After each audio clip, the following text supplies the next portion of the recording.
दोस्तों, बहुत समय पहले की बात है। किसी नगरी में एक युवक रहा करता था। कहने को तो उसके पास सब कुछ था। माता पिता, बच्चे, पत्नी, रहने के लिए अच्छा घर, खाने के लिए अच्छा भोजन, पहनने के लिए अच्छे कपड़े। लेकिन फिर भी वह हमेशा चिंतित रहता, परेशान रहता। वह अच्छा कमा भी लेता था, लेकिन फिर भी उसे चैन नहीं था। उसके मन को सुकून नहीं था। वह हमेशा बेचैन रहता और सुकून की तलाश में रहता।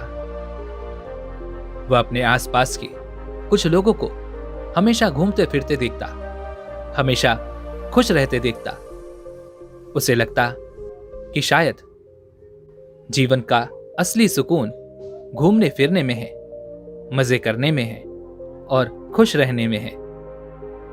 मित्रों के साथ अलग अलग जगहों पर घूमने जाना, मौज मस्ती करना, यही जीवन का सुकून है। तभी एक दिन उस व्यक्ति की मुलाकात एक ऐसे व्यक्ति से हुई जो हर दिन केवल घूमा करता, मौज मस्ती किया करता। इसके अलावा उसके पास और कोई काम नहीं था। उस युवक ने उस घूमने वाले व्यक्ति से कहा, मित्र, तुम्हें घूमने फिरने में तो बहुत आनंद आता होगा। हर जगह नई नई चीजें देखने को मिलती होंगी, हर जगह कुछ नया सीखने को मिलता होगा। तुम्हारे जीवन में तो बहुत खुशियां हैं, तुम हमेशा खुश रहते होगे। तुम्हारे जीवन में बहुत सुकून भी होगा। तुम चैन से अपना जीवन व्यतीत कर रहे हो। तभी उस घूमने फिरने वाले व्यक्ति ने उस दूसरे व्यक्ति से कहा, नहीं मित्र, ऐसे बिना मकसद के इधर उधर घूमना, इसमें मुझे कोई आनंद नहीं आता। इसमें मुझे कोई सुख नजर नहीं आता और ना ही मैं चैन से रह पाता हूं। मुझे तो एक घर चाहिए जहां पर मैं चैन से रह सकूं, चैन से सो सकूं, चैन से खा सकूं और अपना जीवन व्यतीत कर सकूं। जब हमारे पास एक परिवार होता है, जिम्मेदारियां होती हैं, तभी जीवन का आनंद आता है। इस तरह का अकेला जीवन भला कौन जीना चाहेगा? यूं अकेले इस जीवन को बिताना कितना भारी पड़ता है, इस बात का तुम्हें एहसास भी नहीं। मेरे जीवन में कोई आनंद नहीं है, मेरे जीवन में कोई सुकून नहीं है। उस घूमने फिरने वाले व्यक्ति की यह बात सुनकर उस व्यक्ति का यह भ्रम टूट गया कि घूमने फिरने में मजा आता है, आनंद आता है और इसी में जीवन का सुख है। तब वह व्यक्ति एक ऐसे व्यक्ति की तलाश में निकल पड़ा जो उसे यह कह सके कि उसका जीवन वह सुकून से बिता रहा है। उसने सभी से जाकर यह पता करना शुरू किया कि क्या उनका जीवन वह चैन से बिता रहे हैं। सबसे पहले वह एक व्यापारी के पास गया और उसने उस व्यापारी से कहा, आपके पास तो इतना धन है, शानो शौकत है, अच्छा खासा व्यापार है, सब कुछ अच्छा चल रहा है, आपकी जिंदगी तो बड़े सुकून से बीत रही होगी। तभी वह व्यापारी उस व्यक्ति से कहता है, कैसा सुकून? मुझे तो हमेशा यह चिंता सताती रहती है कि मेरा व्यापार कहीं डूब गया, कहीं मुझे अपने व्यापार में घाटा हुआ तो मैं क्या करूंगा? हर वक्त मेरे विरोधी मेरा व्यापार मुझसे छीनने का प्रयत्न करते रहते हैं। यदि वह मुझसे आगे निकल गए तब तो मेरा व्यापार पूरी तरह से चौपट हो जाएगा। तो ऐसे में मुझे सुकून कहां है? मैं तो हमेशा परेशान रहता हूं, चिंतित रहता हूं। उस व्यापारी की यह बात सुनकर वह व्यक्ति वहां से चल पड़ता है और फिर जाकर एक किसान से यही बात करता है। तब वह किसान कहता है, कैसा सुकून मित्र? हर वक्त यह चिंता सताती रहती है कि कहीं मेरी फसल अच्छी ना हुई तो मैं क्या करूंगा? अपने परिवार का पालन पोषण मैं कैसे कर पाऊंगा? अपने परिवार के खाने के लिए 2 वक्त की रोटियों का इंतजाम मैं कैसे कर पाऊंगा? तो ऐसे में सुकून है ही कहां? हर वक्त केवल चिंता है, परेशानी है। वह व्यक्ति उस किसान से मिलकर आगे की ओर बढ़ा। उसके बाद वह एक मजदूर के पास पहुंचा और उसी प्रकार एक अधिकारी के पास भी गया। जहां जहां वह जा सकता था, जहां जहां वह सोच सकता था, वह सबके पास गया। लेकिन उसे कहीं भी कोई भी ऐसा व्यक्ति नहीं मिला जो यह कह सके कि उसके जीवन में खुशियां हैं, उसके जीवन में वह सुकून है और वह अपने उस जीवन को बड़ी ही सुकून के साथ जी रहा है और उसे अपने जीवन में अब कुछ नहीं चाहिए। जो कुछ चाहिए था वो उसे मिल चुका है। जब वह सबसे मिलकर थक चुका और उसे कोई ऐसा व्यक्ति नहीं मिला, तब वह राजा के पास पहुंचा और उसने राजा से कहा, हे महाराज, यदि आपकी आज्ञा हो तो मैं आपसे एक प्रश्न पूछना चाहता हूं। राजा ने उस युवक की बात सुनी और उस युवक से कहा, अवश्य। तभी वह व्यक्ति राजा से कहता है, हे राजन, क्या आपके जीवन में सुकून है? आपके पास तो वह सब कुछ है जो एक व्यक्ति को चाहिए। धन, दौलत, ऐश्वर्य, वैभव, शानो शौकत। आपके पास तो किसी चीज की कोई कमी नहीं है। जो चीज आपको चाहिए वह आपको तुरंत मिल जाती है। और मुझे लगता है कि आप ही वो हैं जो अपने जीवन को सुकून के साथ जी रहे होंगे। तो क्या आपके जीवन में सुकून है? राजा उस युवक की यह बात सुनकर जोर से हंस पड़ा और कहने लगा, युवक, जो सुकून तुम अपने जीवन के लिए ढूंढ रहे हो वही तो हम भी ढूंढ रहे हैं। कहने को तो हमारे पास सब कुछ है, पर हमेशा कुछ न कुछ कमी लगी ही रहती है। बस वही छोटी सी कमी हमारे जीवन का वह सुख, चैन सब लूट कर चली जाती है। लेकिन यदि तुम्हें कहीं सुकून मिल जाए तो मुझे भी अवश्य बताना, क्योंकि हमें भी अपने जीवन में सुकून की सख्त आवश्यकता है। हम भी अपने जीवन को चैन से जीना चाहते हैं। राजा की यह बात सुनकर वह युवक निराश होकर वापस घर की ओर लौट रहा था और उसे यह भी यकीन हो चुका था कि किसी भी मनुष्य के जीवन में कभी भी सुकून जैसी कोई चीज नहीं हो सकती। एक मनुष्य हमेशा अधूरा ही रहता है, वह हमेशा बेचैन ही रहता है। उसकी इच्छाएं कभी पूरी नहीं हो सकती, वह कभी भी तृप्त नहीं हो सकता। वह यह सोचता हुआ अपने घर की ओर आगे बढ़ रहा था कि तभी उसने एक वृक्ष देखा। वह वृक्ष उसे अति सुंदर लग रहा था, जिस कारण वह वहीं पर बैठ गया और मन ही मन यह बड़बड़ा रहा था कि इस दुनिया में कोई सुखी नहीं है। हर कोई अपनी अपनी समस्याओं से परेशान है। किसी को किसी चीज की कमी है तो किसी के पास सब कुछ होते हुए भी वह अपने मन से, अपनी इच्छाओं से परेशान है। तभी अचानक पीछे से एक आवाज आई और जब उस व्यक्ति ने पीछे मुड़कर देखा तो वहां पर एक साधु खड़े थे। वह साधु उस व्यक्ति से कहते हैं, बेटा, बहुत जोरों की भूख लगी है, क्या कुछ भोजन मिलेगा? तभी वह युवक उन साधु से कहता है, हे महाराज, आप जितना कहेंगे मैं आपको उतना भोजन दूंगा, लेकिन उससे पहले आपको मेरे एक सवाल का जवाब देना होगा। उन साधु ने कहा, पूछो, तुम क्या जानना चाहते हो? तभी वह युवक उन साधु से कहता है, हे महाराज, मैं तो बस इतना जानना चाहता हूं कि क्या इस सृष्टि में कोई ऐसा व्यक्ति है जिसके जीवन में सुकून है?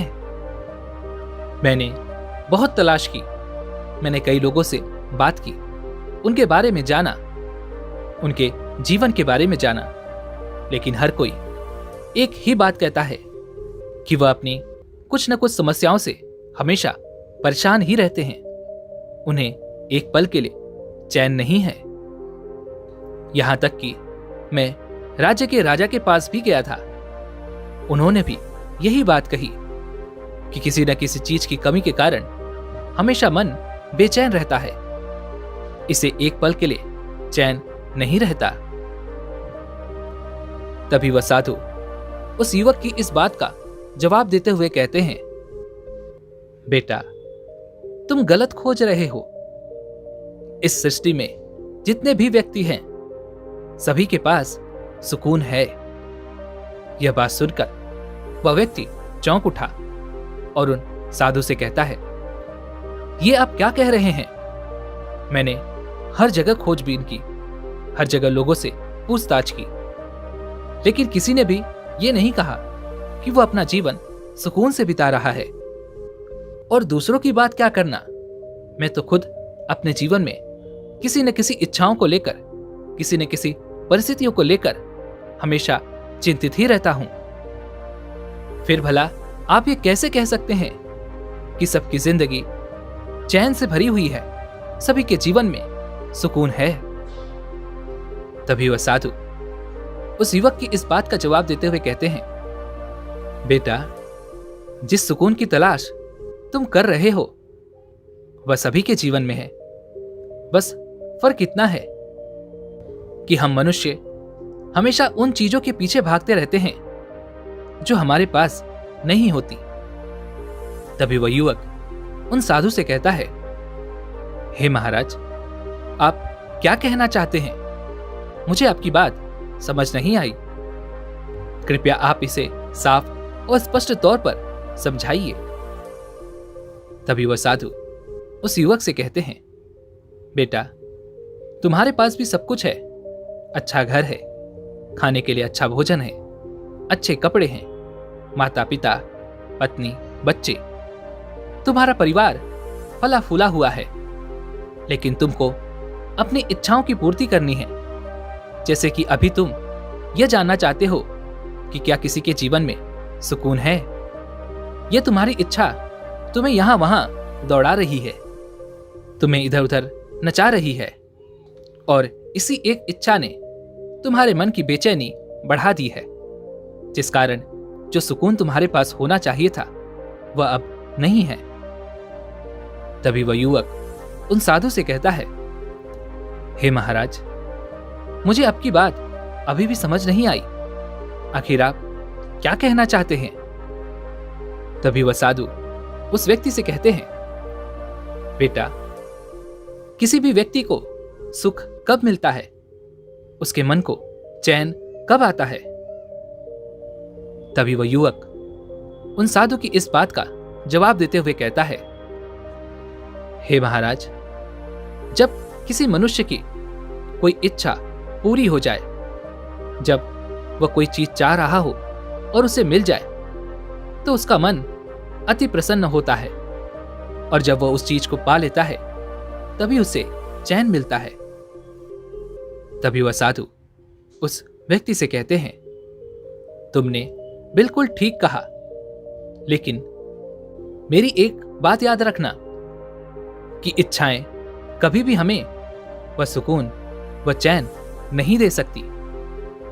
चाहे तुम अपनी कितनी भी बड़ी इच्छाओं की पूर्ति क्यों न कर लो, यह तुम्हारे पास जो चैन है, जो तुम्हारे पास सुख है, यह भी तुमसे छीन लेती हैं। तभी वह युवक उन साधु से कहता है, हे महाराज, तब क्या हमें अपनी इच्छाओं की पूर्ति नहीं करनी चाहिए? क्या हमें सुख के पीछे नहीं भागना चाहिए? तभी वह गुरुवर उस व्यक्ति से कहते हैं, बेटा, मैं ऐसा नहीं कह रहा कि तुम्हें अपनी इच्छाओं की पूर्ति नहीं करनी चाहिए, लेकिन जिस चैन की तलाश में तुम हो, जिस सुकून की तलाश में तुम हो, यह सभी के पास है। यह मिलता नहीं है, यह तो सबके पास ही है। बस इसके लिए तुम्हें एकांत चाहिए, और जब तुम एकांत में इसे देखते हो, इसे समझते हो, तो आनंद की वर्षा होती है। जिस व्यक्ति के पास एकांत है, उसके पास आनंद भी है, और जिस व्यक्ति के पास आनंद है, वह दुनिया का सबसे मजबूत और सबसे शक्तिशाली व्यक्ति है। ऐसा मनुष्य किसी भी स्थिति में, किसी भी परिस्थिति में डगमगाता नहीं है, चाहे सुख हो या फिर दुख। फिर चाहे वह अपने अंतिम समय को ही क्यों न प्राप्त कर रहा हो, लेकिन वह आनंद से भरा रहता है, उसका मन खुशहाली से भरा रहता है। तभी वह युवक उन साधु से कहता है, हे महाराज, आखिर आप ये सब क्या बातें कर रहे हैं? मुझे अब तक आपकी कोई भी बात पूरी तरह से समझ नहीं आई। यदि आप कोई उदाहरण देकर बताएं तो मुझे और अच्छे से समझ में आ सकता है। तभी वह साधु उस युवक को अपने साथ अपने आश्रम ले गए। वहां पर एक कुत्ता था। उस कुत्ते की ओर इशारा करते हुए वह साधु उस व्यक्ति से कहते हैं, तुम उस कुत्ते को देख पा रहे हो? तब वह व्यक्ति कहता है, हां गुरुवर, मैं उस कुत्ते को देख पा रहा हूं। तभी वह साधु उस व्यक्ति से कहते हैं, बेटा, तुम उसकी पूंछ को देख रहे हो? वह उसे किस तरह से हिला रहा है? इस पर वह व्यक्ति कहता है, हां महाराज, मैं देख रहा हूं कि वह अपनी पूंछों को किस तरह से हिला रहा है। तभी वह साधु उस व्यक्ति से कहते हैं, बेटा, एक कुत्ते के लिए अपनी उस पूंछ को हिलाना ही उसके लिए सबसे बड़ा सुख है, उसका सबसे बड़ा आराम है, और वह उसके लिए बहुत खास है, और वही उसके लिए सबसे बड़ा चैन। तभी वह व्यक्ति उन साधु से कहता है, हे महाराज, पर इससे क्या अर्थ निकलता है? आखिर वह एक कुत्ता है और उसे अपनी पूंछ हिलानी पसंद है, तो इससे सुख और चैन का क्या लेना देना? तभी वह साधु उस व्यक्ति से कहते हैं, तुम यहीं पर रुको, मैं तुम्हें अभी दिखाता हूं। इतना कहकर उन साधु ने उस कुत्ते की पूंछ पकड़कर उस कुत्ते के सामने दिखानी शुरू कर दी। उस कुत्ते ने जैसे ही अपनी पूंछ देखी, वह उसे पकड़ने के लिए गोल गोल भागना शुरू कर देता है, लेकिन वह अपनी उस पूंछ को पकड़ नहीं पाता। भागते भागते वह गिर जाता है, लेकिन फिर उठकर अपनी उस पूंछ को पकड़ने के लिए वह गोल गोल भागना शुरू कर देता है। इस प्रकार वह लगातार कोशिश कर करके थक जाता है और परेशान होकर फिर वह चुपचाप बैठ जाता है। ये सारा दृश्य वह व्यक्ति और वह साधु चुपचाप खड़े होकर देख रहे थे। तभी साधु उस व्यक्ति से कहते हैं, बेटा, तुमने देखा, हमारे पास भी सुकून ऐसा ही रहता है जैसे कि उस कुत्ते की पूंछ। जिस तरह वह कुत्ता अपनी पूंछ को पकड़ने के लिए गोल गोल भाग रहा था, ठीक उसी प्रकार हम भी अपने जीवन में सुख, चैन और सुकून को पाने के लिए जीवन भर भागते ही रहते हैं। हमारे पास जो है, हम उसी को ढूंढते रहते हैं। तभी वह युवक उन साधु से कहता है, हे महाराज, मुझे आपकी बात अब कुछ कुछ समझ में आ रही है, लेकिन अभी भी मैं साफ और स्पष्ट तौर पर आपकी बातों को समझ नहीं पा रहा। अगर आप मुझे मेरा सुकून दिखाएंगे ही नहीं, तो मुझे भला कैसे समझ में आएगा कि मैं किस चीज को लेकर चिंतित हूं और मैं किस सुकून के पीछे भाग रहा हूं। तभी वह साधु उस युवक को लेकर एक तालाब किनारे पहुंचे, जहां एकांत था। चारों तरफ हरियाली थी, पेड़ पौधे लगे हुए थे। तभी वह साधु एक पेड़ की छाया में जाकर आंखें बंद करके बैठ जाते हैं। यह देखकर वह युवक यह सोचता है कि शायद अब वह गुरुवर मुझे मेरा सुकून दिखाने जा रहे हैं। अब वह कोई ऐसा चमत्कार करेंगे जिससे मैं यह समझ जाऊंगा कि मैं कौन से सुकून के पीछे भाग रहा हूं। वह साधु ध्यान में लीन हो गए और वह व्यक्ति चुपचाप वहीं पर खड़ा होकर किसी चमत्कार का इंतजार करने लगा। लेकिन देखते ही देखते काफी समय बीत गया और अब तक कुछ भी नहीं हुआ था। और अब उसका मन विचलित होने लगा। उसके मन का जो चैन था वह खोने लगा। वह क्रोधित होने लगा। उसने यह सोचा कि मैं आखिर कब से यहां पर खड़ा हूं और यह बैठकर आंखें बंद करके मजे से पेड़ की छाया ले रहे हैं। उसने उन गुरुवर से कहा, हे गुरुवर, आप ये क्या कर रहे हैं और आप आंखें बंद करके क्यों बैठे हैं? आपने तो यह भी नहीं बताया कि आप मुझे यहां पर क्यों लाए हैं। जब आप मुझे यहां पर लाए थे तो मुझे लग रहा था कि अब मैं अपने आप को जान पाऊंगा। मैं किस चीज के पीछे भाग रहा हूं, मेरा सुकून किसमें है, मैं यह देख पाऊंगा। लेकिन आप तो यहां पर आकर खुद ही पेड़ की छाया में बैठकर आंखें बंद करके पता नहीं किस चीज का आनंद ले रहे हैं। लेकिन वह साधु कुछ नहीं कहते, उस युवक की किसी बात का जवाब नहीं देते। यह देखकर वह युवक अत्यधिक क्रोधित हो उठता है और उनसे न जाने क्या क्या कहने लगता है। इधर उधर टहल कर आता है इस इंतजार में कि अब वह साधु आंखें खोलेंगे और उसके सवालों का जवाब देंगे। लेकिन देखते ही देखते समय बीतता जा रहा था और काफी समय के बाद अब उस व्यक्ति को प्यास लग चुकी थी। उसने पास ही के तालाब से पानी पिया और एक पेड़ की छाया में जाकर वह बैठ गया। काफी देर के बाद भी जब उन साधु ने अपनी आंखें नहीं खोली तो उससे बैठा नहीं रहा गया। वह वहीं पर लेट गया, आकाश की ओर देखने लगा और उसने यह भी उम्मीद छोड़ दी थी कि अब वह साधु उसके किसी भी सवाल का कोई जवाब देंगे। वह चुपचाप होकर केवल लेटा रहा।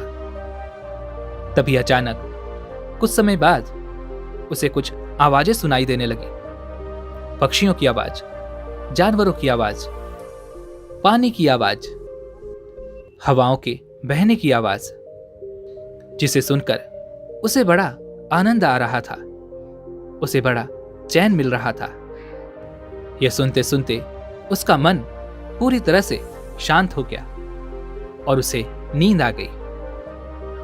कुछ समय बाद जब उसकी आंखें खोली तो उसने देखा कि वह साधु उसके पास ही खड़े हैं और उठते ही उस युवक ने उन साधु से कहा, हे महाराज, आपने तो मुझे मेरा सुकून दिखाया ही नहीं। मैं इतनी देर से परेशान हो रहा था, लेकिन आप हैं कि आंखें खोलने का नाम ही नहीं ले रहे थे।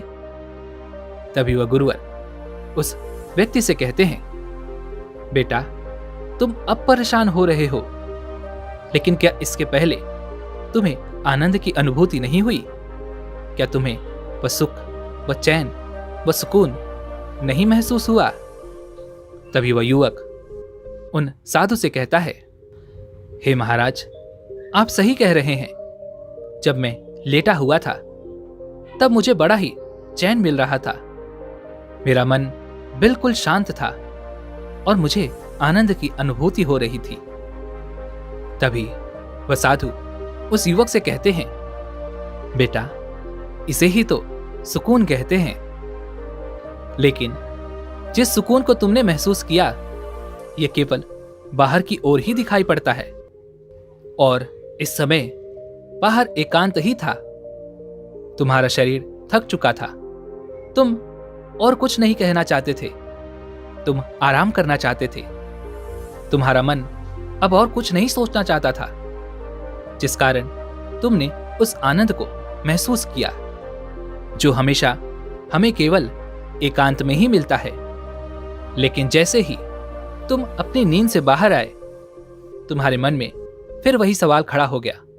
फिर तुम उसी तलाश के लिए तैयार हो गए, जिस कारण तुम्हारे मन में फिर से वही जिज्ञासा उठने लगी कि आखिर वह सुकून कहां पर है। लेकिन अपनी इस तलाश के चक्कर में तुम यह भूल गए कि तुमने कुछ देर पहले ही उस आनंद की अनुभूति की है, उस चैन को पाया है जो तुम्हारे पास पहले से ही है। तभी वह युवक उन साधु से कहता है, हे महाराज, आप सही कहते हैं। मैंने अपने सुकून को पहचान लिया है। मैंने यह जान लिया है कि आखिर सुकून क्या होता है, आनंद क्या होता है, चैन क्या होता है और सुख किसे कहते हैं। लेकिन अब भी मेरा एक प्रश्न शेष है। तभी वह साधु उस व्यक्ति से कहते हैं, पूछो, अब क्या रह गया है। तभी वह व्यक्ति उन साधु से कहता है, हे महाराज, आपने मुझे आनंद की अनुभूति तो करवा दी, लेकिन अब मैं यह जानना चाहता हूं, क्या इसके लिए मुझे अपना घर बार छोड़ना होगा? क्या मैं अपना हर कार्य छोड़कर किसी एकांत जगह पर या किसी तालाब के किनारे जाकर इस तरह से बैठा रहूं? इससे तो मेरा जीवन नहीं चलने वाला, और अगर ऐसा ही है तो फिर से मैं कभी भी उस आनंद की अनुभूति नहीं कर पाऊंगा। तभी वह साधु मुस्कुराने लगे और उस व्यक्ति से कहते हैं, बेटा, जिस आनंद की अनुभूति तुमने की थी वह तो केवल कुछ पलों का था, और वह बाहर की ओर था, और वह आनंद बाहर की परिस्थितियों पर निर्भर करता था। लेकिन जिस एकांत की तुमने अनुभूति की थी, यदि तुम उसे अपने भीतर की ओर उतार लो तो तुम हमेशा ही अपने उस सुकून को पा सकते हो, उस आनंद की अनुभूति कर सकते हो। उसके बाद तुम चाहे कहीं भी रहो, चाहे भीड़ में ही क्यों न रहो, इस संसार के सारे कार्य करते हुए भी तुम हमेशा एकांत में रहोगे, चैन से रहोगे। तब तुम जो भी करना चाहोगे वह तुम अवश्य कर पाओगे, क्योंकि जिस काम में आनंद होता है, सुकून होता है, एकांत में जो भी कार्य किया जाता है वह हमेशा सफल होता है। तभी वह व्यक्ति उन साधु से कहता है, हे महाराज, पर भीतर की ओर कैसे उतरा जाता है? मैं भीतर की ओर अपने इस आनंद की अनुभूति को कैसे प्राप्त कर सकता हूं? तभी वह साधु उस व्यक्ति से कहते हैं, बेटा, इसका केवल एक ही मार्ग है, और वह है ध्यान। ध्यान करके तुम अपने भीतर की ओर उतर सकते हो, अपने आप को और अच्छी तरह से जान सकते हो, पहचान सकते हो, अपने आनंद की अनुभूति भी कर सकते हो। मन के एकांत पर ध्यान दो, भीड़ का हिस्सा मत बनो, अपने शरीर की ऊर्जा को व्यर्थ न जाया करो, बल्कि इसका इस्तेमाल शांत रहकर, एकांत रहकर अपने भीतर उतरने में अपना पूरा ध्यान लगाओ। जब तुम एकांत में रहोगे तब तुम्हें तुम्हारी हर समस्या का समाधान भी मिल जाएगा और तुम्हारा काम सफल होगा, क्योंकि तुम हर काम को अपने पूरी लगन और मेहनत से कर पाओगे। और यदि तुम किसी लक्ष्य को पाना चाहते हो तो यही ध्यान तुम्हें तुम्हारे लक्ष्य तक पहुंचाने में तुम्हारी मदद भी करेगा। तुम जीवन की उन हर सफलताओं को हासिल कर सकोगे जो तुम चाहते हो। इतना कहकर वह साधु शांत हो गए और वह व्यक्ति उन साधु को प्रणाम करके कहता है, हे महाराज, मुझे आपकी सारी बातें अच्छी तरह से समझ में आ चुकी हैं। इतना कहकर उसने उन गुरु का धन्यवाद किया और अपने घर की ओर लौट आया। दोस्तों, उम्मीद है कि आपने आज की इस वीडियो से जरूर कुछ न कुछ सीखा होगा। तो आज की इस वीडियो को लाइक और अपने दोस्तों के साथ शेयर करना ना भूलें, और हमें ऐसे ही सपोर्ट करने के लिए चैनल को सब्सक्राइब और घंटी बटन को भी जरूर दबा दें। तो चलिए मिलते हैं ऐसी एक और वीडियो में, तब तक के लिए अपना ख्याल रखें।